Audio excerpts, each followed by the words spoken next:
کیا دوران سفر سنتیں بھی پڑھی جائیں گی؟ بہت اہم سوال ہے. اس کا مدلل جواب دوں یا صرف جواب دے دوں؟ مدلل جواب دوں. بعض لوگ یہ کہتے ہیں کہ سفر میں سنتیں مؤکدہ نہیں ہوتی.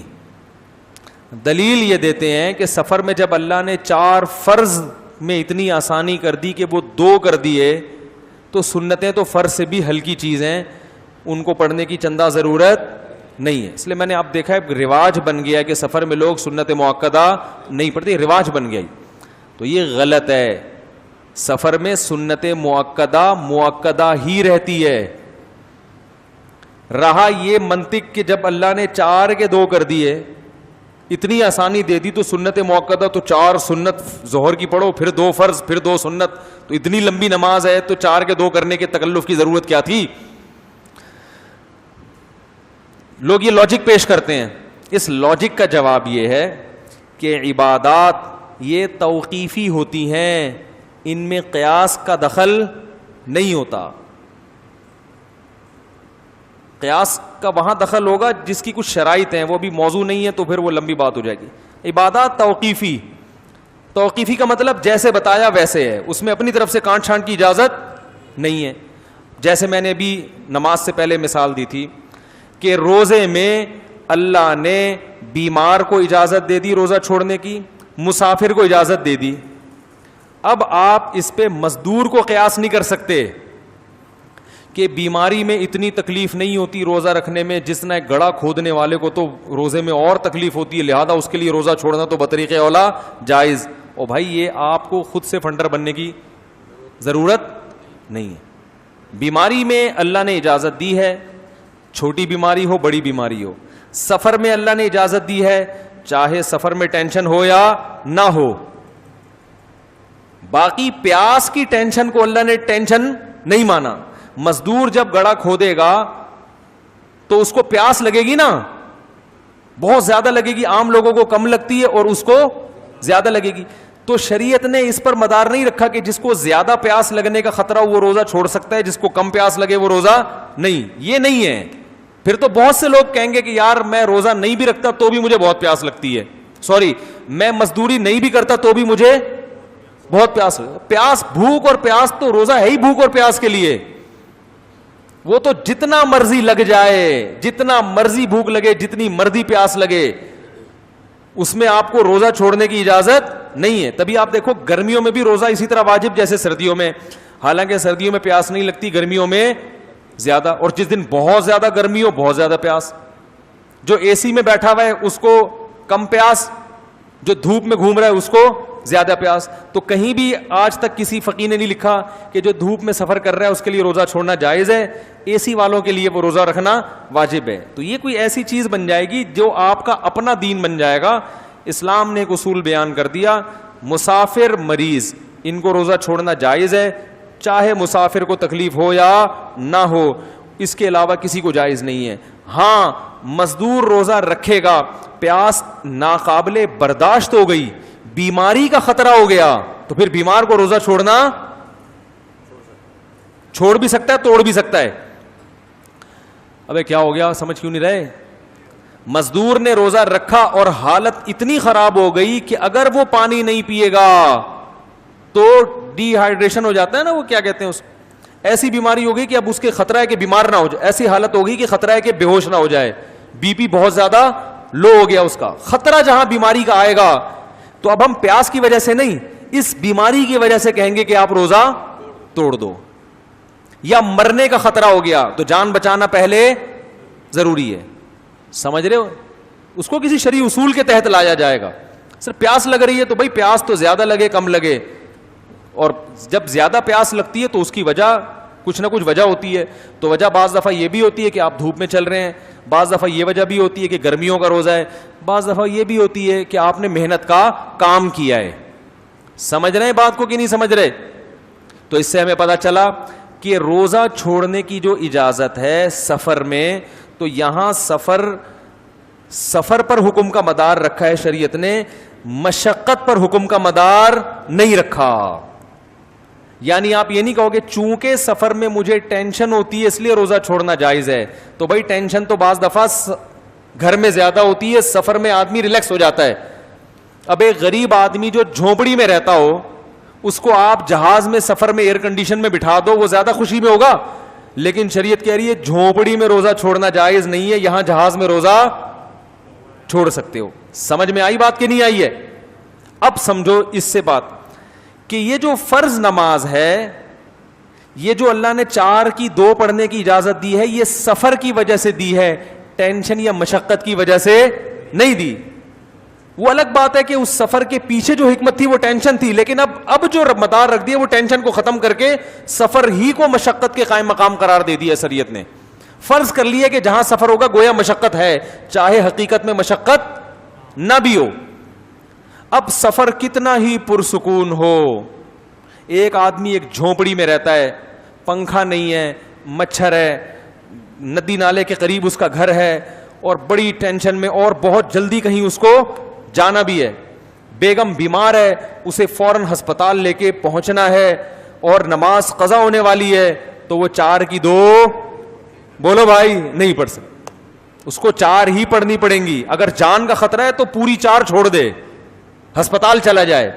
لیکن ایسا نہیں ہو سکتا کہ 4 کی کتنی کر دے, جب بھی پڑھے گا پوری 4 ہی پڑھے گا وہ, حالانکہ سخت ٹینشن میں ہے. یہ کیا خیال ہے بھائی؟ سخت ٹینشن, ٹائم نہیں ہے, جہاز نکل جائے گا آپ کا. 4 کی 2 نہیں ہوں گی, 4 ہی ہوں گی, چاہے نماز قضا ہو جائے, لیکن پڑھنی کتنی پڑیں گی؟ 4. لیکن آپ بڑے آرام سے ہو, کوئی ٹینشن نہیں ہے, جہاز میں پہلی دفعہ بیٹھے ہو, غریب آدمی کو جہاز میں بٹھا دیا, وہ کھڑکی پہ بیٹھا ہوا بادلوں کو دیکھ رہا ہے, بڑا مزہ آ رہا ہے, اور جگہ بھی ہے وہاں نماز پڑھنے کی. وہ 4 نہیں پڑھے گا, وہ 4 کی کتنی پڑھے گا؟ 2 پڑھے گا. تو پتہ یہ چلا کہ فرض میں جو ہے نا اللہ نے سفر پر حکم کا مدار رکھا ہے, مشقت یا ٹینشن پر حکم کا مدار نہیں رکھا. جبکہ سنت مؤکدہ کے بارے میں ایسی کوئی نص اور قرآن کی حدیث ہمارے پاس موجود نہیں ہے. تو پتہ یہ چلا کہ سنت مؤکدہ جیسی حضر میں تھی ویسی ہی سفر میں ہے. نہیں آ رہی بات؟ اب سوال وہ پیدا ہوگا کہ یار پھر تو بڑی ٹینشن ہے, بعض دفعہ سفر میں واقعی ٹینشن بھی ہوتی ہے. تو پھر جیسے آپ اسٹیشن پہ کھڑے ہوئے ہو, ٹرین نکلنے کا خطرہ ہے, تو آپ نے ظہر کی 4 سنتیں پڑھی, پھر 2 فرض پڑھے, پھر 2 سنت, یہ تو ٹرین نکل جائے گی. تو بھائی سنت مؤکدہ کے بارے میں اصول یہ ہے کہ اس کا مدار سفر پر نہیں ہے, اس کا مدار ٹینشن پر ہے, کیونکہ وہ مؤکدہ ہے, فرض نہیں ہے. اور جو سنت ہوتی ہے وہ اگر ٹینشن ہو, کوئی مسئلہ ہو, تو حضر میں بھی چھوڑ سکتے ہو, تو سفر میں تو بطریقہ اولا چھوڑ سکتے ہو. نہیں آ رہی بات میرا خیال ہے؟ تو کیا مطلب, اگر ٹینشن میں ہو, کہیں جلدی جانا ہے, تو یہاں بھی چھوڑ دو, اور اگر سفر میں ٹینشن نہیں ہے تو وہاں بھی نہیں چھوڑ سکتے. تو اگر سفر میں آپ کو جلدی ہے, ٹرین نکلنے کا خطرہ ہے, تو اس بیس پہ سنت موقع نہیں چھوڑیں گے کہ سفر میں ہے, اس بیس پہ چھوڑیں گے کہ ٹرین نہ نکل جائے, کیونکہ ٹرین نکلنا ایک حرج ہے. تو آپ چھوڑ دیں سنت موقع, صرف 2 فرض پڑھیں آپ. نہیں آ رہی بات سمجھ میں؟ جہاز میں کھڑے ہونے کی جگہ نہیں ملتی, بڑی مشکل سے وہ کہیں ایئر ہوسٹس سے پھٹا کر کے جگہ ملتی ہے 2 فرض پڑھنے کی, وہاں آپ نے 4 سنتیں بھی شروع کر دیں تو عملہ پریشان ہوگا. تو یہ ٹینشن ہے, تو وہاں آپ 4 سنتیں چھوڑ دیں, بلکہ کتنی پڑھیں, صرف 2 فرض پہ اکتفا کریں. یہی ٹینشن اگر سفر میں نہیں ہے, گھر میں بھی ہے, تو بھی چھوڑ سکتے ہیں آپ. کیا مطلب, آپ آرام سے بیٹھے ہوئے, آفس جانا ہے آپ نے, صحیح ہے نا, لنچ ٹائم ملتا ہے نا آفس میں لوگوں کو, تو آپ کہیں آنکھ لگ گئی تھی, دیر سے اٹھے, اب آپ کو پتا ہے کہ میرے پاس صرف 4 فرض کا ٹائم ہے, سنتوں میں لگ گیا تو آفس میں لیٹ ہو جاؤں گا, وہاں باس کی جھاڑ پڑے گی. تو آپ سفر میں نہیں ہے تو بھی سنت موقدہ, ارے بولنے میں کوئی پابندی لگائی ہے گورنمنٹ نے, سنت موقدہ چھوڑ سکتے ہیں آپ. تو سنت موقدہ کا تعلق حقیقت مشقت کے ساتھ ہے, کہ حقیقت میں اگر آپ ٹینشن میں ہیں, مشقت میں ہیں, حرج واقع ہو رہا ہے, تو سفر میں بھی چھوڑ سکتے ہیں, حضر میں بھی چھوڑ سکتے ہیں. اور حقیقت میں اگر ٹینشن نہیں ہے, ریلیکس ہیں, تو نہ حضر میں چھوڑ سکتے ہیں اور نہ سفر میں چھوڑ سکتے. نہیں آ رہی بات میرا خیال ہے؟ اب میں سفر میں کب سنتیں پڑھتا ہوں, کب نہیں پڑھتا, اصول یہ ہے کہ جب میں ٹرین میں سفر کر رہا ہوں یا جہاز میں تو صرف 2 فرض یا 2 فرائض پر اکتفا کرتا ہوں, فجر کی سنتوں کے علاوہ کوئی سنت نہیں پڑھتا, کیونکہ ٹرین میں نماز پڑھنا مشکل ہوتا ہے. قبلہ رخ جب آپ نماز پڑھتے ہیں کھڑے ہو کر, لوگوں کا سامنے سے گزرنا مشکل ہو جاتا ہے بسا اوقات, اور وہ لوگ, کوئی چائے والا آتا ہے وہ لے کے کھڑا رہتا ہے جب تک آپ سلام نہیں پھیرتے, تو وہاں دوسرے بھی تنگی میں, آپ بھی تنگی میں, تو صرف فرائض پر اکتفا کرو, سنتیں چھوڑ دو. اسی طرح اسٹیشن پہ اتر گئے, سنتوں میں لگ گئے, ٹرین نہیں بھی نکلے تو خطرہ لگا رہتا ہے, یار ہارن بجا تو فرض کھٹائی میں پڑ جائے گا نا, ٹینشن رہے گی. پھر دوسرا اسٹیشن پہ ٹائم کم ہوتا ہے, آپ نے وضو بھی کرنا ہے, گھر والوں کے لیے کچھ فیملی کے ساتھ جا رہے ہو تو کوئی خربوزہ بھی خریدنا ہے, آم بھی خریدنا ہے, وہاں سے کبھی کبھار چائے بھی لے لیتا ہے آدمی, تو اس ٹائم میں وقت, سنتوں میں وقت لگا لیا تو وہ ٹینشن. تو بھائی یہاں سنتیں چھوڑ دیں, صرف فرض پر اکتفا کریں, ٹھیک ہے نا, اور فرض بھی مختصر پڑھیں, گاڑی میں آ کے آرام سے بیٹھ جائیں, پھر بیٹھے بیٹھے جتنی چاہے نمازیں پڑھیں. آپ کیا خیال ہے؟ نفل نماز تو جہاں چاہے منہ کر کے پڑھ لو, سیٹ پہ بھی پڑھ سکتے ہو, وہ گاڑی کی بات کر رہا ہوں, گاڑی میں جہاں چاہے, ایسا نہ ہو کہ یہاں بھی ادھر ادھر منہ کر کے نمازیں شروع کر دیں. لیکن جب کسی مقام پہ پہنچ گئے, اب آپ لاہور گئے اور لاہور آپ کا 3-4 دن ٹھہرنے کا ارادہ ہے, تو ہیں تو آپ اب بھی مسافر, لیکن وہاں آپ کسی کے گھر جا کے ٹھہرے, پھر آپ کو اے سی روم ملا ہوا ہے, آپ آرام سے ہنسی خوشی زندگی گزار رہے ہیں, پھر آپ سنت موقدہ پڑھیں گے. فرض تو 2 ہی پڑھتے رہیں گے, لیکن سنت موقدہ پوری پڑھیں گے. وہاں یہ کہنا کہ چونکہ سفر ہے تو سنت موقدہ چھوڑ دوں, یہ آپ کی دلیل صحیح نہیں ہوگی. تو اس لیے سفر میں جب جایا کریں, اگر ٹینشن کی حالت میں نہ ہو, سکون اطمینان کی حالت میں ہو, تو سنت موقدہ بھی تمیز سے پڑھا کریں. ہاں ٹینشن ہے, جلدی ہے, پھر چھوڑ دیں, کیونکہ پھر بھی فنڈر گیری کریں گے, اب آپ کو بھی نقصان ہوگا, گھر والوں کو بھی. بعض لوگ کھڑے ہو جاتے ہیں اسٹیشن پہ, پوری سنت موقدہ تمیز سے شروع کر دی. ابے ٹرین ہارن بجا رہی ہے بھائی, اور آپ امام بھی ہو, لوگ آپ کا انتظار بھی کر رہے ہیں, 2 فرض پڑھاؤ, بیٹھو یار جا کے. پھر وہ فرض شروع کرتے ہیں تو وہ پوری سنت قرات, فرض میں کیا شروع کر دیں گے, اتنی لمبی قرات شروع کر دیں گے, لوگوں کا ایمان کا امتحان لے رہے ہیں. اب وہ ہارن بجنا شروع ہوتا ہے, پبلک مقتدی پیچھے سے کھسکنا شروع, تو جنت کے جو نچلے درجے میں جائے گا وہ سب سے پہلے کھسکتا ہے, جو جنت الفردوس والا وہ آخر تک امام کے, یعنی اس طرح امتحان لے رہے ہوتے ہیں امام صاحب. تو اسٹیشن پہ نماز پڑھنی ہو, جہاز میں نماز پڑھنی ہو, بہت مختصر کرتے ہو, انا اطعنا پڑھ لیں فجر میں آپ, کیونکہ سفر ہے. نبی صلی اللہ علیہ وسلم نے سفر میں مشقت تھی, آپ صلی اللہ علیہ وسلم نے عشاء کی نماز میں والتین والزیتون پڑھی ہے, اور فجر میں سورہ فلق اور سورہ ناس پڑھی ہے.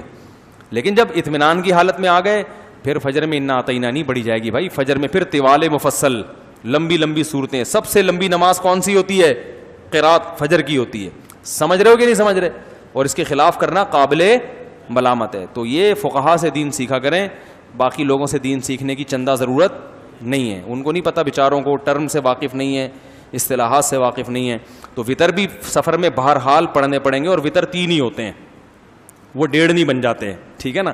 تو ہماری جو امام حنیفہ کی رائے کے مطابق وطر سفر میں آپ سنت موقدہ تو جب چھوڑ سکتے ہیں جب مشقت ہو, لیکن وطر کسی حالت میں نہیں چھوڑ سکتے. وہ سفر میں بھی پڑھنے پڑیں گے اور حضر میں بھی, اور ان کی قضا بھی ہے, کیونکہ ان کی تاکید بہت زیادہ ہے.